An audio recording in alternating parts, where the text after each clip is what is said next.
Hi everyone, welcome back to my channel. I'm Tiffany Benson, one part of Team Benson, and today I just want to do kind of like a little bit of a vlog with you guys to let you guys know kind of what I have going on and what I'm currently doing in my house right now, my little urban homestead, if you want to call it, and also to kind of give you guys an update on my rodent issue and if my current chicken wire solution is working.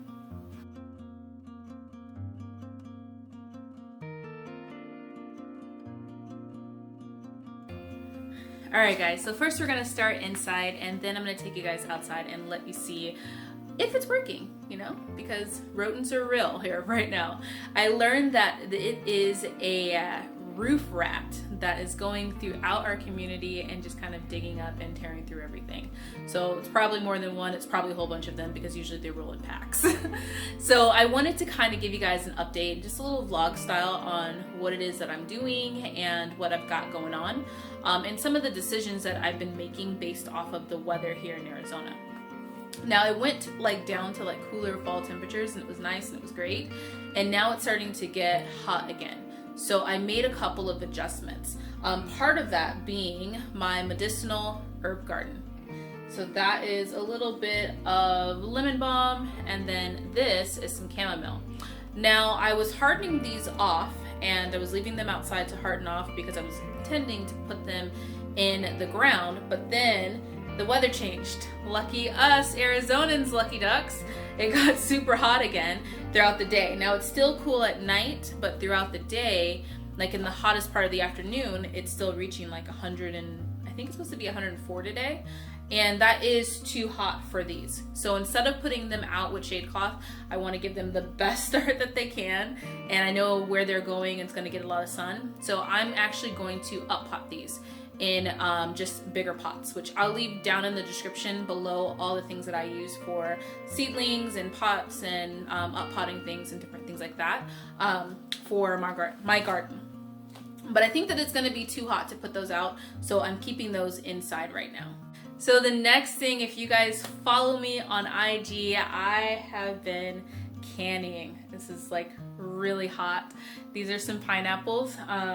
It's part of our homeschooling project. We did some canning today. If you guys follow me on IG, which I will link right here, you'll be able to see how me and Brooke did a math problem on if it was cheaper to can goods versus if it's cheaper to just buy goods that are already canned, which it's cheaper to can goods yourself. So I have been going through and I've been finding different fruits that have been on sale, and I have been water bath canning them. Now I've gotten pretty good at water bath canning. Actually, one sec, I'm going to show you guys what I got here. So some of the other things I've been canning are tons of applesauce because I love applesauce. And then also I have some nectarines, and this one actually is a nectarine and pineapple mix. So I did a couple apples and pineapples. I did pineapples by themselves, I did applesauce, and I did nectarines by themselves, and I did nectarines like as a pie filling too as well. So one of the things that I'm trying to do for the fall is be able to get a lot of things jarred that I preserved myself, just so that I know that they're healthy, I know that they're good, and if anything happens that is crazy here, guys, because we went to the store to do the price comparison for pineapples, and guess what? There were no canned pineapples, but there were actual pineapples, which is what we bought. So if anything gets super crazy, I know that I'll have plenty of those things that are in my pantry, so it doesn't have to disrupt our normal day-to-day diet. And I think it's a good skill to have. It's something that once we get out on our land, I want to make sure that I can do. So I have been water bath canning everything. I've actually gotten pretty good at water bath canning. We ate something that was from a month ago and, you know, didn't kill us. So I will be showing you guys how to do that in an upcoming video. I never want to show you guys how to do something right when I first do it, just because I'm not 100% sure if that's the right thing of what I should be doing.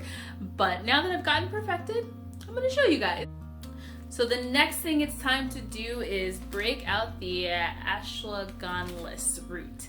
Now this is a root that has a very, very strong taste. So I don't suggest just, you know, biting it and chewing it.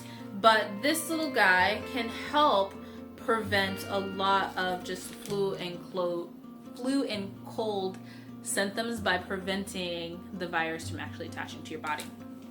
I'll let you guys read up on it. I'll put the name of it down below, but it does a lot for your health during this time of year. So one of the things that I'm starting to do is make a soup every single week, and make it by starting it with the chicken broth and this little guy, so that this is getting into our bodies and kind of starting to prepare our bodies for flu and cold season. Now, it doesn't have to be the same soup. You don't have to make chicken noodle soup every Wednesday and be like, oh, it's chicken noodle soup Wednesday.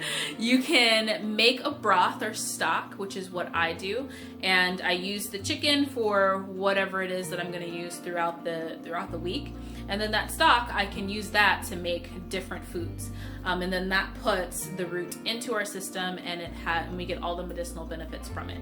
So if you guys have not started your soup of the day or soup of the week, make sure you guys do that, because it's really, really important to make sure you have all of those good benefits and those good medicinal herbs going into your body. So I'm going to talk more about that on one of our herb videos, but just to let you guys know, soup of the week needs to start now. So speaking of health, the next thing that I'm doing is actually starting to fermentate. Now, or ferment.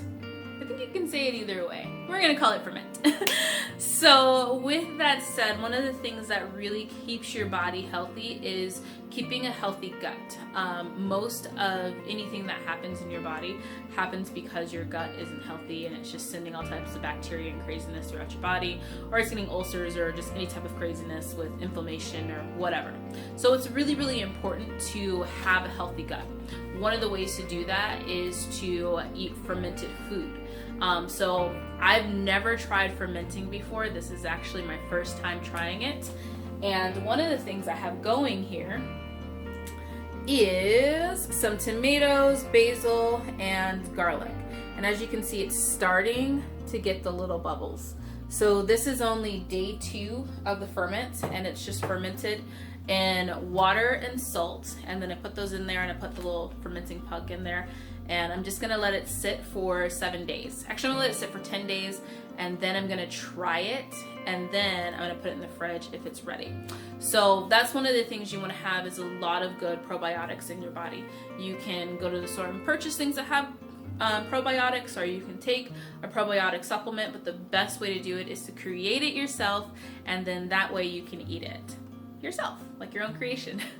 So I'm going to be using that in a lot of different pasta dishes, where you just throw in some tomatoes and basil and garlic into like a pasta with like some shrimp or something like that, to be able to get all of those good probiotics into our bodies. Because also, once this ferments, you don't have to cook it, so it'll kind of be like a warm cold salad type deal, because I won't be cooking it too much, just kind of tossing them in at the end.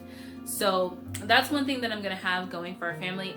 Once again, this is the first time that I'm doing this, so right now it's an experiment. A lot of times I've purchased things that have live cultures in them, but I'm excited to try them myself.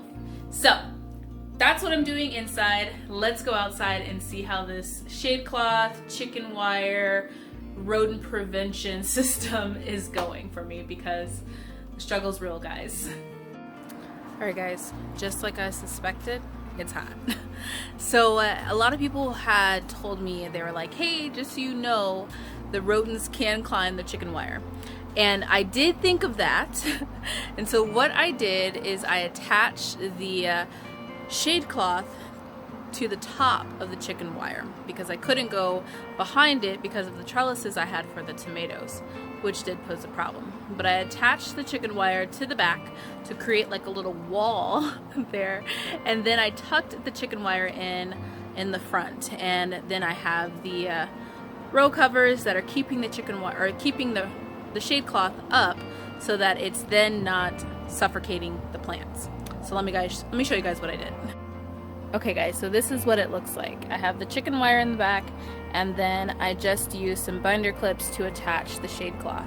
And then normally it's just tucked in. Right now it is covering the Malabar spinach too as well, because it's so hot outside. So, and the rodents don't come in the middle of the day. But it's just tucked in the front, and as you can see, the row covers, I'll come out, are holding it up. so that it's not suffocating the plants and preventing them from growing. It is so hot outside right now. I was so excited because I was like, yay, it's gonna be fall, and no, it's not. It's still hot. But as you guys can see, that is what I'm doing right now I'm gonna go underneath here. That's what I'm doing right now to kind of prevent the rodents from getting in there. And so far it worked. At least last night it worked, and the day before that it worked. So I'm excited about that, and just here's hoping they don't figure it out, because I really don't want to lose all my plants.